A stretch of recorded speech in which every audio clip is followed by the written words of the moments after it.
შინაგან საქმეთა სამინისტრომ გუშინ გვიან ღამით გაავრცელა ინფორმაცია, სადაც დაადასტურა, რომ იარაღი, რომლითაც აქციის მონაწილეებს ემუქრებოდნენ, არასრულწლოვანს ეკუთვნოდა. უწყება ამტკიცებს, რომ 16 წლის არის ის ბიჭი, რომელიც მომიტინგეებს იარაღით ემუქრებოდა. ერთ-ერთი პირი, ვინც შეძლო მისი განეიტრალება, არის ლევან ჯობავა, რომელმაც მოითხოვა გუშინ გვიან ასევე მაგისტრი მოსამართლის თანდასწრებით გამოკითხვა, რადგან მას პოლიცია ავალდებულებდა, რომ გუშინვე გაყოლოდა გამოკითხვაზე. წინააღმდეგ შემთხვევაში მოუწევდათ, რომ დაკავებული მოზარდი გაეთავისუფლებინათ. ახლა ინფორმაციას ვაზუსტებთ. მას შემდეგ, რაც ჯობავა მაგისტრი მოსამართლის თანდასწრებით გამოკითხვა მოითხოვა, დაკავებული რჩება თუ არა ეს პირი, თუ გუშინ სამართალდამცავებმა გაათავისუფლეს, რადგან ჯობავას და მისი ინტერესების დამცველს ასე ეუბნებოდნენ, რომ გუშინვე უნდა გაყოლოდნენ გამოკითხვაზე.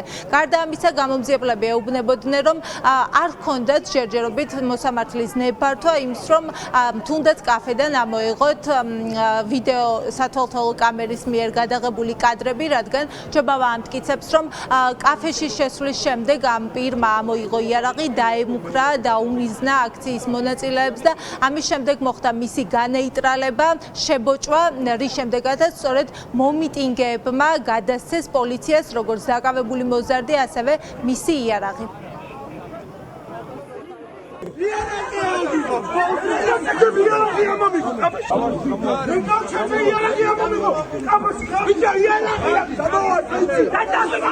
მოგვეცით ჩრდილება, გამოძიება დავიწყებთ ახლა შეტყობინების საფუძველზე და წავაგზავნეთ პოლიციაში და მოგვეცით ჩრდილება აღნიშნული საქმის ჩემი დაწესების ინტერესი გავხდები. ადამიანი მეუბნება, რომ მოსამართლესთან უნდა ჩვენების მაჩვენებელია. იცი ხო პროცედურები როგორც გავა? პროცედურა ვიცი შემდეგნაირად. ვიდეოზია ყველაფერი დაფიქსირებული. ვიდეო კამერები არა, მაქვს ამოიღეთ ვაგინებდნენ, რომ ამოვყევით ერთ-ერთი შევარდა აქ და ვისაგინებთ თქო, რომ ვკითხეთ. ეგრევე კედელთან დადგა და გააძრო იარაღი. წავართვით ეს იარაღი, გამოვიყვანეთ, მივეცით იარაღი პოლიციას და მივეცით ეს ტიპიც ჩავაბარეთ, არ ვიცნობ არავის, აი რაღაცა მარშს რო უერთდებოდი, მაშინ გამოჩნდნენ და თქვენს რომ ეს იარაღიო ცეცხლსასროლი არ იყო და ხო პოლიციამ რა იყო, რა მოგივიდაო ცეცხლსასროლი კი არ არისო და იარაღს რო ხედავ, მე ვერ ვცნობ ეს არის რა თქმა უნდა ცეცხლსასროლი არის თუ არა. დაკავებული ყავსო ესე თქვენს და თუ ეხა არ წამოხვალ დაკითხვაზე მოგვიწევს გაუშვათო და მეთქი მოსამართლის გარეშე არ გამოვიკითხებით. ამ ადამიანებს უნდათ რომ ჩვენება მიეცათ სასამართლოში, გამოკითხვა არ უნდათ თვითონ, ამას ეუბნებოდნენ, მაგრამ პოლიციელები ეუბნებოდნენ რომ გინდა თუ არა მოგვიც ჩვენება, თორემ გაუშვებთ იმ დაკავებულ პირს და საქმეს ვერ გავხსენით, რადგან ჩვენ მეუბნებით რომ ვიდეო ჩანაწერები არსებობს, არა ერთი, მათ შორის თვითონ იმ ადგილები კაფის თანამშრომლების ჩვენებებიც აქვთ საკმარისი მტკიცებულებები, რომ ის ადამიანები არ გაუშვან. ნებართვაც რომ მქონდეს იარაღის ტარების უფლება რომ მქონდეს,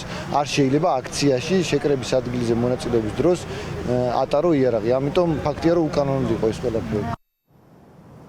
აქციის მონაწილეები დარწმუნებულები არიან, რომ ეს იყო პროვოცირება დაპირისპირების მოტივით, იმიტომ რომ მომხდარ იყო დაპირისპირება მოქალაქეებს შორის და თვლიან, რომ ამ ყველაფრის უკანაც კვლავ ქართული ოცნება დგას და ეს არის მელიქიშვილის გამზირზე მომხდარი დაპირისპირების გაგრძელება.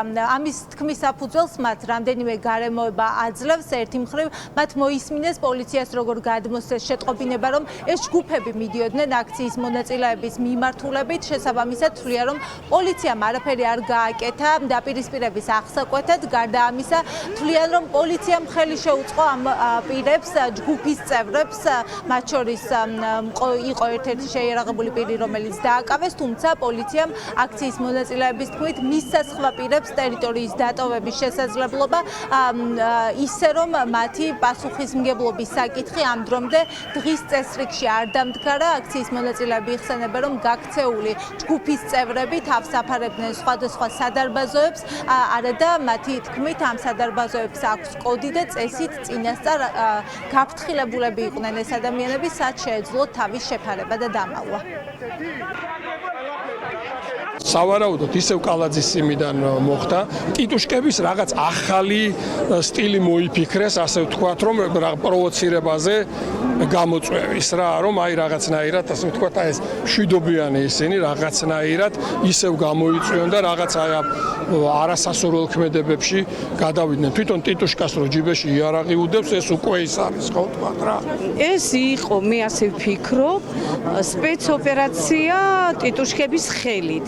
პოლიცია თქვენ ნახევარია საერთოდ არ გამოჩენილა და ჩვენ თვითონ ვიცავთ ჩვენს თავს და ასე შემდეგ. დღეს გამოჩნდა და კითხვეს იქ ჩვენმა ხალხმა, რომ რა დაემართათ, რა ხდებაო, ამდენ პოლიცია რო გამოჩნდაო და მოვდივართ და პოლიციელს დარჩა მობილური ხმოვანზე ჩართული და გვერდით რომ მოდის, ჩემ დაუნებურად გავიგე, ვიღაცა გადმოცემს, მერაბ კოსტავას გამზირზე ადგილდებიან ესენიო და ყურადღებით იყავითო რამე არ მოხდესო. ინფორმაცია ქონდათ, ან მაგადგან იყო დაგეგმილი, რომ სპეცოპერაცია მოეწყოთ საზმაოს ხალხზე და საერთოდ აქციაზე ჩაშლილი იყო. რამდენიმე პადიაში შევიდა 3 ან 4 ადამიანი დაახლოებით მოპირდაპირ პადიეზებში, რაც მოწმობს იმაზე, რომ წინასწარ ორგანიზებული იყო თავდასხმა, როგორც სიტყვიერი ესე ფიზიკური შეურაცხყოფის გამომდინარე იქიდან რომ უკვე იცოდნენ სად უნდა შეეფარებინათ თავი, კოდი არ ვიცოდი, ვერ გავხსენი, მაგრამ ამ პირებმა ეს დაკეტილი კარები კოდობით გახსნეს.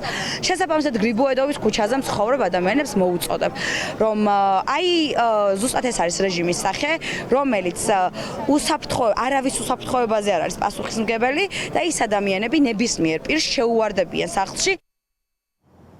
ჯერჯერობით უცნობია წაუყენებენ ბრალს თუ არა დაკავებულ ახალგაზრდას, ასევე უცნობია დრო, როდის გამოიკითხება ჯობავა, რომელმაც გაანეიტრალა შეიარაღებული პირი. აქვე უნდა აღინიშნოს, რომ არასრულწლოვანს იარაღის ტარების უფლებას არავინ არ აძლევს, არ ენიჭება. გარდა ამისა, აღსანიშნავია ისიც, რომ შეკრებების დროს ასევე იარაღით გადაადგილება და ტარება აკრძალულია.